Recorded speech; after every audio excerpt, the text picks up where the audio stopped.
מטורף. טוב חברים, אז היום הגעתי לטורטיה ריל בגדרה. יש פה מנה שבחיים לא טעמתי, ונראה לי שגם אתם, אז בואו נטעם את זה ביחד. טוב, מיותר לציין שהעריכות פה זה משהו ממקסיקו.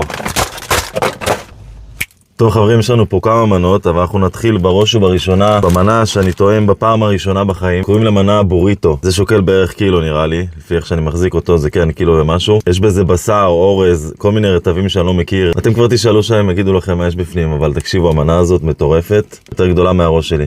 איך אפשר כמובן לראות... וואו! תקשיבו, השילוב טעמים של האורז והבשר זה משהו מטורף. וואחד משקל יש איזה. וואו, שם פה איזה סלסה חריפה, מקווה שאני לא אזיע. וואו, נראה לי זה מנה לשני אנשים הדבר הזה. אתם קולטים? תראו את המילוי הזה יפה. גם בשר, גם אורז, גם סלטים, נהנים מכל העולמות. עכשיו אני רוצה לשמור לי מקום גם לשאר, אז את זה נסיים אחרי זה. תקשיבו, זה מנה ענקית, זה לשני אנשים לפחות. אל תלמדו ממני, טוב, נעבור עכשיו לטאקוז עם בשר, יש פה רוטב מיוחד. הופה, מעניין אם זה קרנצ'י. קרנצ'י חלקית, אבל טעים. בגלל שסגרתי אותו, אז זה פחות קרנצ'י. הוא אמר לי לאכול מהחריף, למרות שאני לא אוהב חריף, אבל... בשבילו. חריף. איך שכחתי את הלימון, יואו. נראה לי שמים מהסלט קצת למעלה גם, אם אני לא טועה. לא הכל עם האצבעות, אנחנו לא פה שחקים אותה זה.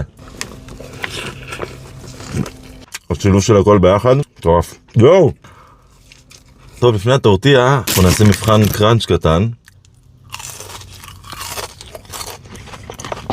זעזוע המוח. זה הפוטטו, הם קוראים לזה? פוטטו? אין מצב שזה קראנץ', לא יכול להיות. דבר כזה קשה לעשות קראנצ'י, שתדעו. טוב לקינוח. טורטיה קטנה וחמודה. מה שראיתם מקודם זה היה בוריטו. זה יותר גדול, עם אורז, קצת שונה מטורטיה רגילה. וזו טורטיה עם בשר, טורטיה רגילה. בואו נטעם אותה. תראו את העסק מבפנים. וואו. וואו, יש להם גם רוטב שזיפי מיוחד ששכחתי להשתמש בו. לפחות נטעם. וואו, מראש הבוריטו כזה טעים והטורטיה, אתה שוכח לשים רטבים, אתם מבינים מה אני מתכוון? לטורטיה ריל, גדרה. שיחקתם אותה. לא, תקשיבו, אוכל טרי מיוחד. פעם ראשונה שאני טועם את הבוריטו הזה, זה אחד הדברים. נותן להרגיש קצת בחול. לפני שאתם שואלים, המקום כמובן כשר. והטורטיה הרגילה עם הבשר המפורק גם טעימה. בקיצור, מה אני מבלבל לכם את המוח? הפרטים פה בתיאור למטה. שיהיה לכם בתיאבון